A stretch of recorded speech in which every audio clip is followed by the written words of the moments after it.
Bienvenidos a un nuevo video. Hoy vamos a estar hablando del caso de Paola Guzmán. Es un caso que sucedió en el año 2002 en Ecuador, ya lleva un tiempito, pero finalmente este año, en el año 2020, se pudo resolver. Así que antes de comenzar, les agradezco mucho que se suscriban a mi canal, que compartan estas historias, así que comencemos. Paola Rosario Guzmán nació el 10 de diciembre del año 1986 en Guayaquil, Ecuador, hija de Petita Paulina y Máximo Enrique Guzmán.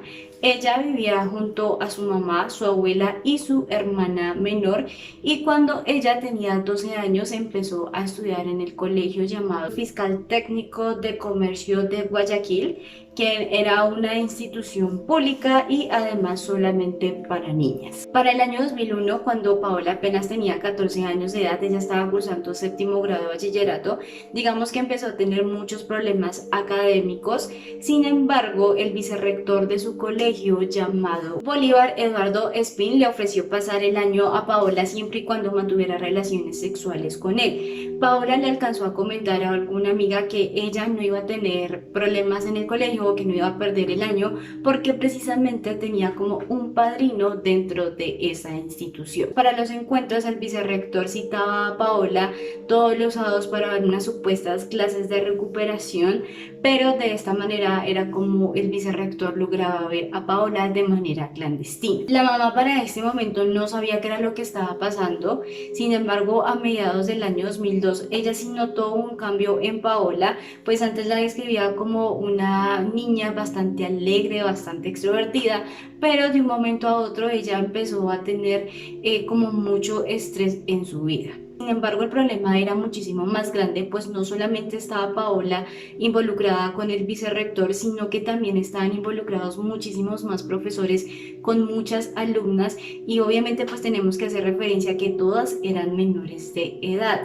Y también las cosas se iban a complicar muchísimo más, pues Paola le comentó a varias de sus amigas que había quedado en embarazo del vicerrector Bolívar.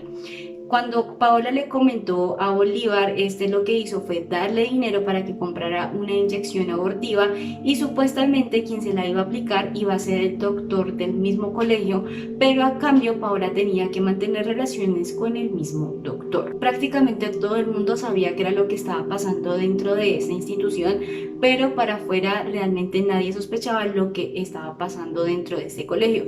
Sin embargo, para diciembre de ese año todo iba a cambiar. Para el 11 de diciembre de ese año 2002, la inspectora general del colegio había citado a la mamá de Paola para que asistiera a una junta porque le iba a informar que Paola había dejado de asistir durante toda la anterior semana a clase y por ende iba a recibir un castigo. Sin embargo, para el día siguiente, es decir, para el 12 de diciembre del año 2002, es decir, tan solo 2 días de que Paola hubiera cumplido sus 16 años, ella estaba en su casa y más o menos eran entre las 9:30 y las 10 de la mañana.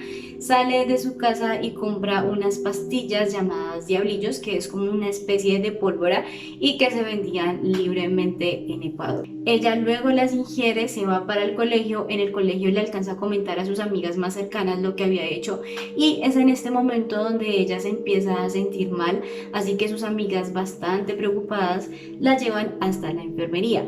Pero luego en unas declaraciones ellas dijeron que realmente en la enfermería no le ayudaban, no le recetaban nada, ni siquiera la mandaron al hospital, sino por el contrario simplemente le hacían conversación. Ya pasado el mediodía, la mamá de Paola llegó hasta el colegio para recogerla, pero porque las amigas de Paola al verla tan mal le avisaron a la mamá de Paola, ni siquiera fue la institución que le avisó. Cuando la mamá de Paola llegó a la enfermería, dice que ella vio como esta camilla, Paola estaba realmente mal, pero alcanzó a pedirle perdón, la empezó a abrazar, pero es en este momento donde el vicerrector las interrumpe y les dice que no es momento para abrazos, sino por el contrario, para que la lleven al hospital. De inmediato se la llevan al hospital, donde le hacen un lavado de estómago, pero finalmente Paola no pudo resistir y ella murió al día siguiente. Cuando apenas fallece Paola, aparece un periodista donde le informa a la mamá, empieza a preguntar que quién es la mamá de Paola. Ella dice que era ella. Al principio obviamente sí sabían que era un suicidio, pero no sabían qué había detrás de esta muerte. Así que este periodista le empieza a decir que ella tenía que ir ante las autoridades porque lo que le había sucedido a Paola era algo muchísimo más grave y que estaban involucrados muchas autoridades del colegio. Y además ahí también le informa que Paola estaba en embarazo. Al día siguiente el médico forense del hospital llama a la mamá de Paola para mostrarle el cuerpo de Paola que estaba abierto y supuestamente le muestra el útero donde le decía que estaba vacío, es decir, que Paola no estaba en embarazo, cuando Paola pues les había mostrado la prueba de embarazo de que realmente ella sí había quedado en embarazo de Bolívar. De igual manera, Paola alcanzó a dejar 3 cartas, 2 eran para el vicerrector y una para la mamá. En las cartas que eran para el vicerrector decía que ella había tomado la decisión de tomar esas pastillas porque se había sentido engañada y además que había sufrido mucho y ya no quería sufrir más. Y en la carta que le dejó a la mamá, ella le pedía perdón y le decía que no quería que la mamá se avergonzara de ella y que no quería ser un estorbo más. Para el 17 de diciembre de ese mismo año, los familiares de Paola acuden ante la fiscalía para que se investigara el caso de Paola. Para el año 2003, Bolívar se acerca ante la fiscalía a negar todos los hechos y decir que él era inocente. Pero unos meses después le ordenaron la captura a Bolívar.